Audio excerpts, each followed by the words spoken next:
Y a pas de plus grand amour que de donner sa vie pour ses amis, tu l'as dit. Tu l'as aussi fait le jour de ta crucifixion pour que l'accès dans tes parvis ne me soit plus conditionné. Par ta grâce, j'ai pu être positionné, étant fusionné comme le cèpe au serment. Je suis dans l'œuvre sans vouloir démissionner. Nul ne peut me séparer de l'amour de Jésus. Nul ne peut se comparer à celui qui m'a choisi. Jésus s'est emparé de moi, je suis à lui. Sa grâce a réparé ce que le mal a détruit. Quand j'étais égaré, je l'ai vu à... Mesdames, Messieurs, que vous soyez, bonsoir et bienvenue à votre magazine féminin, votre magazine qui reçoit pour vous des femmes éminentes, des femmes leaders, et notre souci est de promouvoir la femme et promouvoir ses droits et pourquoi pas promouvoir son autonomisation pour qu'elle soit de plus en plus forte économiquement.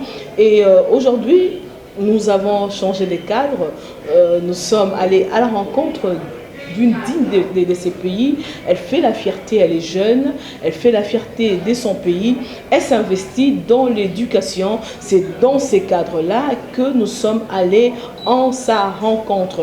Et voilà, nous recevons pour vous Madame Christella Kiakouba, qui est la coordonnatrice principale de l'ASPEL Téléma Mwana Mapinga. Vous allez comprendre pourquoi, la raison pour laquelle je suis venue la rencontrer aujourd'hui spécialement. Elle est déjà avec moi dans son bureau.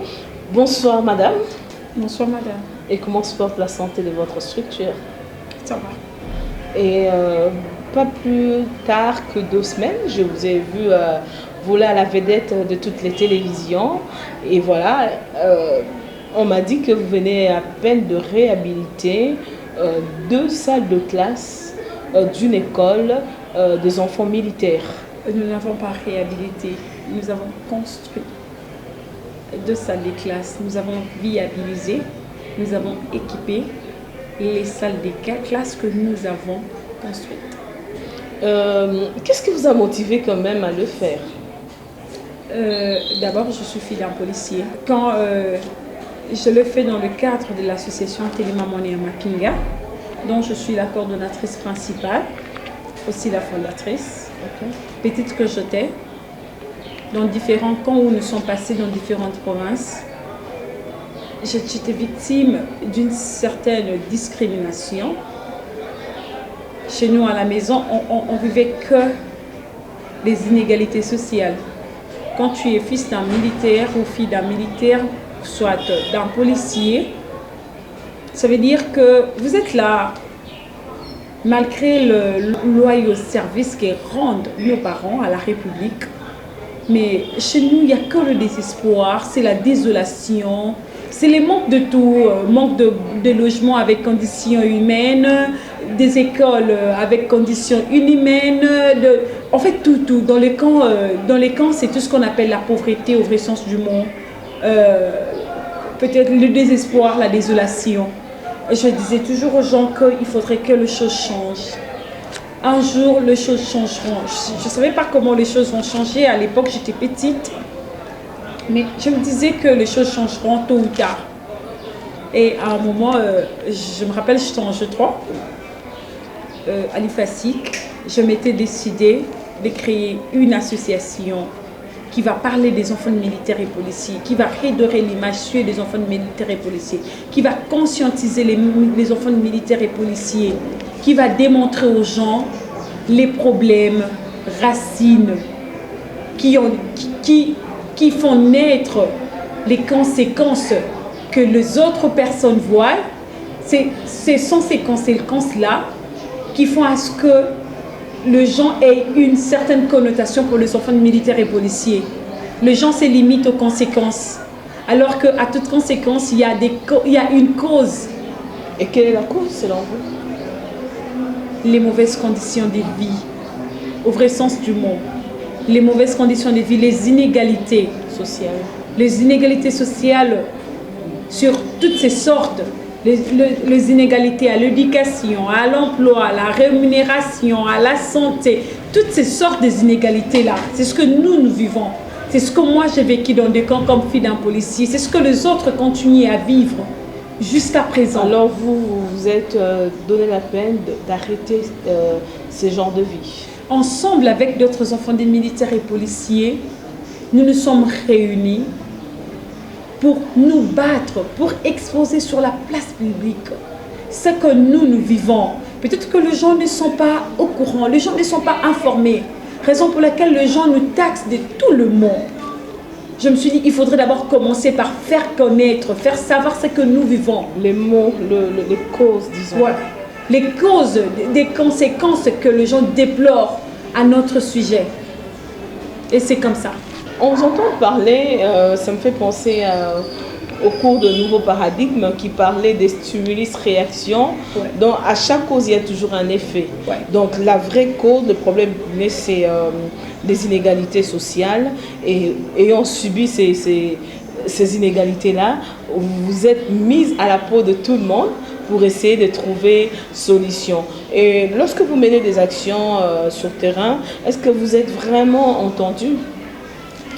Je suis chez nous. J'ai toujours dit aux gens, le développement, ce n'est pas l'affaire que du président de la République. Le développement, c'est une affaire de tous les Congolais d'un État ou d'un pays. Je suis citoyenne congolaise. Moi, je vote, contrairement à mes parents qui ne votent pas. Moi, j'ai une voix à émettre. Je suis rentrée chez nous avec les autres enfants de militaires et policiers. Nous sommes rentrés chez nous dans différents camps pour voir qu'est-ce qui ne va pas, qu'est-ce qui va mieux ici, qu'est-ce qu'il faudrait faire pour que ça aille mieux demain. Malheureusement, chez nous, nous avons trouvé tout dans les chaos. Les inégalités sociales que nous avons vécues, à l'époque, aujourd'hui, ces inégalités sociales ont pris de l'ascenseur, des pires en pire. Nous avons dit non, ça ne peut pas continuer. Nous votons, nous les enfants de militaires et policiers. Nos papas ne votent pas, mais nous votons. Nous faisons partie de la population, de l'autre tranche de la population. Tous nous partons aux urnes, tous nous choisissons. Les législateurs, tous nous choisissons. Les gens qui dirigent la chose publique, la res publica. Et d'ailleurs, on a intérêt de vous prendre aux petits soins du fait que ce sont les policiers et les militaires qui assurent la sécurité du territoire national. Malheureusement, c'est parce que nous vivons dans notre pays. Malheureusement. Je dis toujours aux gens que nos parents sont les plus honorables. Parce que à Beni, pour le moment, tout le monde est caché dans sa maison. Seuls nos parents qui sont sur terrain pour calmer la tension. Quand il y a des tensions, seuls, même les honorables que nous votons restent à la maison, ont peur du désordre. Les gens ont peur même des militaires, que les militaires s'énervent ou bien fassent de troubles je sais pas, dans les provinces, dans notre pays. Ça n'arrivera jamais parce que ce sont des gens qui ont choisi ces métiers-là. Mais choisir un métier, accepter de mourir à tout moment pour la République, accepter d'oublier que j'ai une femme, j'ai des enfants qui ont droit à la vie, qui veulent à ce que je sois en vie pour que leur vie soit rassurée. Donc, en bref, vous voulez que l'enfant militaire, l'enfant des policiers soit bien traité. C'est ça, améliorer le bon traitement de cet enfant-là. Nous voulons à ce que tous les enfants des militaires et des policiers aient la même chance de vie que tout autre enfant de la République démocratique du Congo. Et qu'ils soient pris en compte. On parle de la maximisation de chances. C'est ce que nous voulons. Nous nous battons pour ça. Raison pour laquelle nous sommes rentrés chez nous. Nous sommes dans des écoles que nous avons trouvées à tous ces États-là. Ces États-là qui ont poussé le président de la République de pleurer le jour qu'il est allé visiter les camps Tchachi. Comment il a vu les enfants qui étudiaient à même les sols, inhumaines, dans des conditions déplorables. Dans des termes un peu plus simples, sûrement beaucoup de gens nous suivent, parce que la même émission va passer sur notre chaîne YouTube What Happened News, qui est diffusée sur le plan international. Nous voulons connaître quand même quelle est votre vision, la spécificité de la vision. Le premier objectif, c'était nous travaillons pour la promotion des vies des enfants des hommes en uniforme. Soit carrément l'amélioration C'est ça l'objectif principal de l'ASBL. On s'est dit, nous voulons redorer l'image des enfants des militaires et policiers. Mais quand vous êtes dans le camp, les enfants des militaires et policiers désœuvrés se présentent. Nalingi les sous koyibate, nalingi les sous kulunate, nalingi na yekola mosala. Mais nakoye kola mosala ndengeni ni moboti nanga incapable parce qu'il est mal rémunéré par l'État congolais. Par manque de centres de formation professionnelle dans des camps, akoye kola mosala ndengeni ni. L'INPP c'est un luxe. Déjà par le frais d'inscription, le frais d'inscription de l'INPP, c'est presque le salaire mensuel de nos parents. Et comment il va aller à l'INPP? Il veut étudier, il a obtenu un diplôme d'État bien que difficile, dans des conditions difficiles. Ils vont à l'école jusqu'à obtenir un diplôme d'État, mais ils n'ont pas le courage d'aller s'inscrire dans une quelconque université, dans un quelconque institut, par manque de moyens de ses parents. Il restait là, alors qu'il avait un rêve, alors qu'il avait une vie mieux, il rêvait bien, mieux sa vie. Il termine sa vie comme militaire ou policier par désespoir et non par vocation. Et c'est ça notre vie. C'est une indécence de la vie. Donc, ils vivent dans des très mauvaises conditions. Déjà, les militaires ne sont pas bien rémunérés, tout le monde le sait. Je crois qu'il faut peut-être aussi mener des plaidoyers sur l'amélioration des conditions salariales. Les conditions salariales font partie des conditions de vie. Pour qu'une personne vive mieux, il faudrait qu'il soit bien rémunéré. Il faudrait qu'il ait un salaire décent, comme on le dit, dans des termes professionnels. Dans des termes professionnels. Un salaire capable d'acheter, le pouvoir d'achat. Parce que quand on parle d'une rémunération, on fait directement un lien avec le pouvoir d'achat. Vous n'allez pas payer un militaire comme aujourd'hui. Il y en a ceux qui ont, selon le grade, le plus gradé à 220 000 francs. C'est connu de partout. Un général d'armée ou de la police à 220 000 francs. Mon père est mon colonel. Nous avons 177 000 francs comme solde. Avec ces 177 000 francs, moins de 100 $. Qu'est-ce qu'un militaire, soit un policier, peut faire avec les 177 000 francs? Comment il peut scolariser son enfant? Atangisa, Abokola, Abelissa, Aliessa, To Asala Langoni. Est-ce qu'ils ont accès à, je sais pas, à des conventions de centres de santé? Ils sont conventionnés. Ils ont des centres de santé, des hôpitaux, des maternités dans des corps, mais à quelles conditions? Précarité précaire.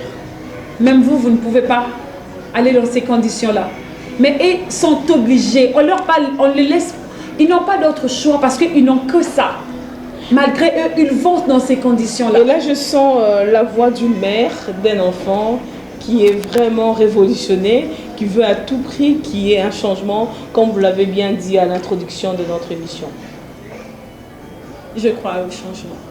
Et d'ailleurs, le chef de l'État a parlé du changement. Le changement, ce n'est pas seule l'affaire du chef de l'État. Le changement est l'affaire de tous. Nous sommes rentrés chez nous, nous sensibilisons, nous conscientisons et nous plaidons pour qu'il y ait le changement. Nous exposons nos problèmes dans des différentes institutions étatiques pour qu'il y ait des solutions à nos problèmes. Nous voulons le changement. Pas si alors que chez nous, quand vous entrez, les gens disent que ton message n'a pas si nabiso. Bapé sakabiso chance à la vité. Nous votons. Nous allons aux urnes. Nos voix participent dans le choix des dirigeants de notre pays. Nous avons un droit à émettre une opinion. Nous avons droit à réclamer nos droits. Nous avons le devoir de dire non aux inégalités sociales dont nous sommes victimes. Et pourquoi pas d'organiser des manifestations pacifiques pour dire non aux inégalités sociales dont nous sommes victimes depuis plus de 4 ou 5 décennies. Pourquoi pas? C'est un cri d'alarme que Christella lance aux autorités à toutes les personnes de bonne volonté. Oui, c'est vrai, ça m'a aussi touchée du fait que c'est vraiment des enfants qui sont dans les oubliettes. Ils sont oubliés, peut-être les gens les condamnent par rapport aux actions, mais on oublie les causes qui font que ces enfants puissent avoir de tels comportements. Oui, on met une petite parenthèse à votre cri d'alarme. Nous revenons un peu à votre Asbel Téléma, moi la Mapinga. C'est quand est-ce que vous l'avez créé? En 2013. C'est vrai, vous venez de me dire les raisons pour lesquelles qui vous ont poussé à mettre sur pied votre structure. Déjà, sur le plan pragmatique, quelles sont les activités phares que vous avez déjà eu à organiser? Comme j'ai toujours dit que il n'y a pas plus grande activité que l'activité de la sensibilisation, de la conscientisation. Nous sommes dans nos camps, nous conscientisons, nous sensibilisons. Non seulement nous faisons ça, nous sommes dans nos écoles de camp parce que nous avons dit, s'il faudrait sauver les enfants des militaires et policiers, il faudrait d'abord commencer par mettre un accent particulier, une attention particulière à l'éducation des enfants, des hommes en uniforme. Nous sommes chez nous, nous sommes dans des écoles. Parce qu'il n'y a pas de centres de formation dans des camps. Nous avons vu comment les enfants des militaires et policiers étudient dans des conditions inhumaines, dans une précarité absolue. Nous donnons, nous distribuons, nous faisons des dons à nos frères et sœurs qui étudient dans ces mauvaises conditions. Il y a des enfants militaires et policiers ici à Kinshasa qui partent à l'école sans cartable avec un sachet Obama. Oui, j'en ai de preuves. Jusqu'à ce que Téléma Mwana Mapinga transforme son sachet Obama en un cartable. Son père est mort à Béni. Son père est mort à l'Est en combattant. Ouais, pour qu'il y ait l'intégralité du territoire national. Ce sont nos parents qui meurent, qui succombent jour et nuit. Pour qu'il y ait la sécurité des citoyens et leurs biens. Ce sont nos parents qui ne dorment pas. Parfois même qui sont devant les portes des autorités, qui dorment dans des mauvaises conditions, sans drap, négligés, maltraités même par les enfants des autorités. Qui dorment même dans les forêts. Dans des forêts. À qui on ne pose pas la question, tu vas partir ou pas. On ne leur laisse même pas le choix de choisir leur destin. Ouais. Mais en contre-valeur, que deviennent les enfants de ces gens-là qui succombent? Leurs femmes, dans la rue. Ce sont les gens que tout le monde accuse des Koulouna. Ce sont des gens que tout le monde accuse des Moïbi, des Ndouba. Ouais. Et 65% des enfants qui sont dans la rue, ce sont les enfants militaires et policiers. Et ce que vous dites est vraiment vrai et fondé. C'est un phénomène aujourd'hui, on assiste à des filles qui font les plus beaux vieux métiers du monde.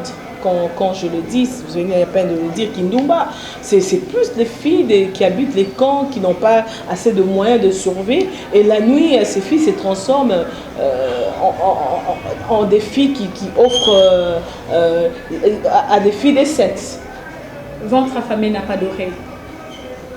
Quand un parent ne peut rien faire pour sa fille ou son enfant, l'enfant sort dans la rue. Et Téléma Mwana Mapinga, qu'est-ce qu'il fait de cette situation, de ces phénomènes aujourd'hui? Téléma Mwana Mapinga sensibilise, conscientise.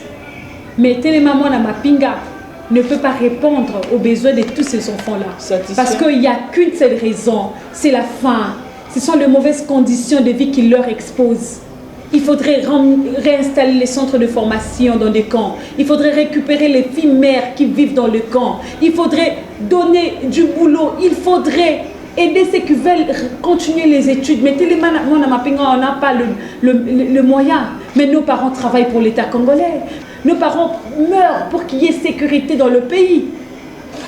Nous demandons une raison pour laquelle nous plaidons pour que l'État congolais améliore les conditions de vie des militaires et policiers et leurs dépendants qui seront directement bénéficiaires.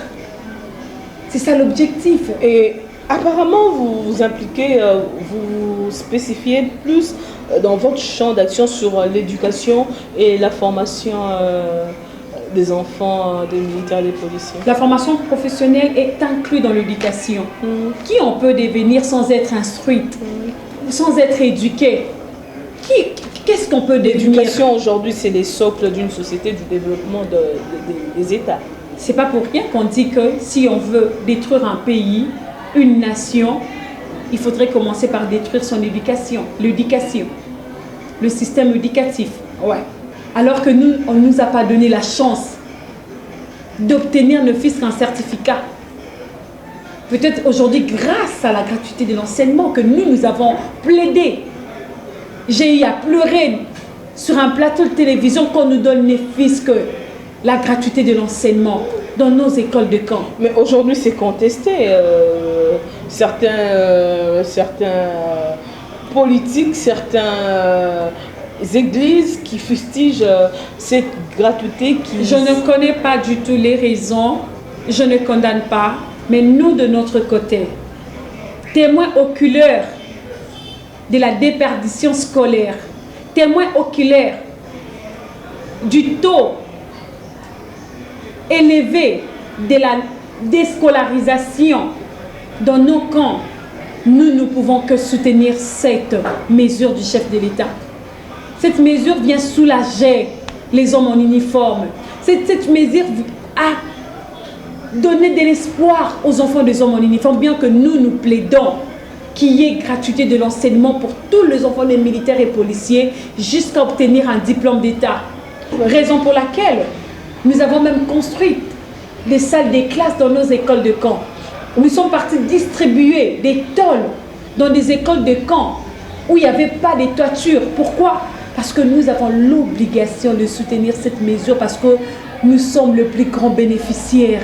Chez nous, les enfants ne partaient pas à l'école par manque de moyens de nos enfants. Chez nous, les enfants commençaient l'école. Une fois qu'on commence à chasser, les enfants rentraient à la maison et continuaient plus l'année scolaire. Il y avait la déperdition scolaire. Aujourd'hui, les effectifs ont quadruplé. Une école qui avait terminé l'année passée avec 210 enfants, effectif général. Ces écoles-là, aujourd'hui, ont plus de 2000 enfants. Et les inscriptions continuent. Donc, je comprends pour vous, la gratuité de l'enseignement des enfants, c'est une action à vraiment soutenir. Un espoir. C'est un ouf de soulagement pour les enfants militaires et policiers. Mais non seulement pas les enfants militaires et policiers, mais même les enfants de la République démocratique du Congo. Nous avons vu comment les parents aujourd'hui ont eu, je sais pas... ils sont dessoufflés. Ils sont dessoufflés, ils ont un espoir que demain, les enfants vont construire aussi notre pays, l'édifice de notre pays. Comme vous disiez, l'éducation fait partie du pilier du développement d'une nation. Oui, Madame Christella Kiakuba, j'ai en main votre prospectus. J'ai vu pas mal d'activités que vous avez organisées, des dotations, vous avez donné des bourses aux enfants militaires, vous les avez scolarisés. Je peux dire que vous avez un cœur en or, un cœur d'une mère, cependant que vous êtes jeune, mais je suis quand même tiquée de savoir où trouvez-vous les financements? Vous les faites à gré propre ou bien vous avez des personnes derrière vous? Nous avons Dieu derrière nous parce que notre lutte reste noble. Notre lutte, elle est fondée. Nous avons la volonté du chef de l'État d'améliorer les conditions de vie des hommes en uniforme et leurs dépendants que nous sommes. Et nous sommes seuls face au destin de nos frères et sœurs. S'il faudrait tout vendre pour que ces enfants-là aillent à l'école ou à l'université, nous allons le faire. Est-ce que c'est pas suffisant des écoles construites, mais c'est à encourager parce que c'est déjà un pas. On voudrait savoir quelle est l'étape suivante, la prochaine étape. Le vendredi de cette semaine, nous serons au camp Kokolo.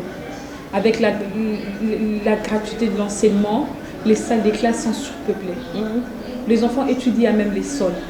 Nous allons doter une école du camp Kokolo avec 50 bancs pupitres. Question d'alléger un peu la tâche. Personne ne l'a fait jusque-là. Il s'agit de chez nous. Il s'agit de nos frères et sœurs. que nous ne connaissons peut-être pas. Mais nous savons que demain ou après-demain, ils vont relever le défi dont fait face les enfants des hommes en uniforme. Nous croyons en eux. Nous leur encourageons. Nous sommes dans l'obligation. On ne peut pas penser qu'à nous parce que nous autres, nous faisons partie des miracles. Mais Dieu ne donne pas le miracle à tout le monde. Les miracles, ce n'est pas pour tout le monde. Mais et pour ces enfants-là qui n'auront pas le même miracle que nous, qu'est-ce qu'ils deviendront? Militaires ou policiers par désespoir? Koulouna, désespérés? Non. D'où nous plaidons pour la maximisation de chances. Pour que demain ou après-demain, les enfants des hommes en uniforme prennent leur destin en main. Pour que les enfants des hommes en uniforme sèchent les larmes de leurs parents. Petit à petit, nous allons à la fin de cette émission. Donc, ma question est de savoir si peut-être les gens peuvent nous suivre sur YouTube, notre chaîne YouTube, sur Facebook, sur WhatsApp, Instagram. Ils se disent, nous sommes touchés parce que fait cette jeune dame qui est soucieuse de voir le rayonnement, l'amélioration des conditions de vie des enfants militaires. Comment faire, comment vous contacter? Nous avons un siège national. C'est sur Avenue Fanfare, numéro 15, au quartier JB, dans la commune d'Ngalima. Je disais Fanfare, numéro 15, quartier GB, dans la commune d'Ngalima, référence, juste derrière le camp musique, en diagonale du camp américain. Nous avons une page Facebook, Télémamouane à Mapinga. Nous avons un site web, tmm-org RDC. Nous avons un compte Facebook. Et si les gens veulent intégrer les enfants des militaires et des policiers, parce que Télémamouane et Mapinga n'est pas que pour moi, non plus pour les gens qui ont déjà adhéré. Télémamouane et Mapinga est pour tout enfant des militaires et policiers soucieux du changement, qui veulent dire non aux inégalités dont nous sommes victimes. Les gens peuvent nous contacter sur plus 243 81 97 12 045. Je disais plus 243 81 97 12 045. Avant de clôturer complètement cette émission, sûrement vous avez suivi Madame Christella qui a donné son numéro de contact, mais aussi parce que vous êtes jeune, c'est un problème réel aujourd'hui, c'est un problème épineux. Aujourd'hui, le monde entier célèbre les 16 jours d'activisme contre les violences sexuelles à l'égard de la femme et la jeune fille. Dernièrement, il y a une fille de 13 ans qui a été victime de viol. Elle a été engrossée par un capitaine, je crois, un militaire au niveau du camp Kokolo. C'est une fille d'un blessé de guerre. Ouais. Puisque vous plaidez la bonne cause, la bonne mœurs de ces enfants-là. Quelle est votre réaction, quel est votre commentaire plutôt par rapport à ces 16 jours d'activisme et quelle est votre perception à ces problèmes, ces phénomènes de viols mineurs qui prennent de plus en plus de l'ampleur? Comme dans les cas de camps des militaires et policiers, il n'y a qu'une seule raison. Ça, ce n'est qu'un cas parmi tant d'autres cas qui ne sont pas connus. Ou les parents qui sont là, qui ne savent pas quoi faire, qui disent directement qu'il n'est pas Mobaliwana. Quand vous vivez déjà dans une promiscuité accrue, vous devez départager une villa à 3 à 4 familles, où les parents occupent les chambres et tous les enfants de toutes ces familles-là occupent les salons. Vous vous attendez à quoi? Vous imaginez les résultats? On ne peut pas quand même encourager les viols. Non, je n'encourage pas le viol, je dis entre autres. La promiscuité, ce sont les conséquences de la promiscuité. Des inégalités de logement, les inégalités de vie dans des camps. Cet enfant-là de 13 ans pouvait aller à l'école. Cet enfant-là, ma petite soeur-là de 13 ans, qui a subi ce qu'elle a subi, méritait mieux dans sa vie. sa vie ne pouvait pas se résumer en une grossesse. Et pourquoi? Moi, j'ai toujours condamné. J'ai toujours condamné. Et raison pour laquelle, une fois encore, je reviens et je dis non aux inégalités sociales. Ce n'est qu'un résultat des inégalités sociales. J'ai dit non aux violences sexuelles, aux violences faites à la femme, à la jeune fille et encore aux mineurs. Surtout aux mineurs. Je répète encore, j'ai dit non, je ne soutiens pas cela. Et pour éviter tout ça, il faudrait créer plus d'inégalités de logement dans des camps. Vous parlez tellement bien et vous prenez bien la peau des enfants militaires. Je comprends bien, vous avez vraiment vécu ensemble. Vous arrivez quand même à ressentir ce que les autres ressentent. On dit quelqu'un qui peut mieux te comprendre, c'est la personne qui a vécu aussi l'histoire. C'est un peu la même expérience. Madame, juste un mot de la fin avant de clôturer complètement notre émission. L'unique mot que je peux demander aux enfants militaires et des policiers, il y a côté les mains. C'est pas pour rien, on pouvait dire ce sont des filles et fils des militaires et policiers. Non. La dénomination est Telema Mwane Mapinga. Le slogan est Mwane Mapinga Telema, joie conscience pour l'obio Komamoto. Pour l'obio Komamoto, Babongi Sakalelo, Mwane Mapinga Telema. Pasi ba mesana kana yangote. Moi si à Mapinga Telema. Pasi ezali bo mesanote. Okoki olobate ke to mesana na pasi. Moi si à Mapinga. Moi na Mapinga ovotaka. Elingi kolobake yo pozali na voix ya ko émettre comme citoyen. Ozana même pied d'égalité comme tout autre citoyen. Pasi ba mesana kana yangote. Moi na Mapinga. Moi si à Mapinga Telema. Souvent, puisqu'on dit souvent les militaires, les policiers n'ont pas droit à la parole, ne peuvent pas parler devant les micros, c'est ainsi que tous ont appris à cacher leur misère, à souffrir avec ça dans le cœur. Mais nous sommes à même pied d'égalité que tout autre citoyen congolais. Ok. Les votes, le droit au vote est catégorisé et dans la première catégorie de droit d'un citoyen. Donc chaque citoyen a le droit de voter, chaque citoyen a le droit de décrier les choses qui ne marchent pas. Ça c'est dans la deuxième catégorie de droits. Ok, c'est bien dit. Ouais. Nous clôturons cette émission. C'était vraiment un énorme plaisir pour moi de vous recevoir sur le plateau de notre magazine Femmes. Pas plus que moi.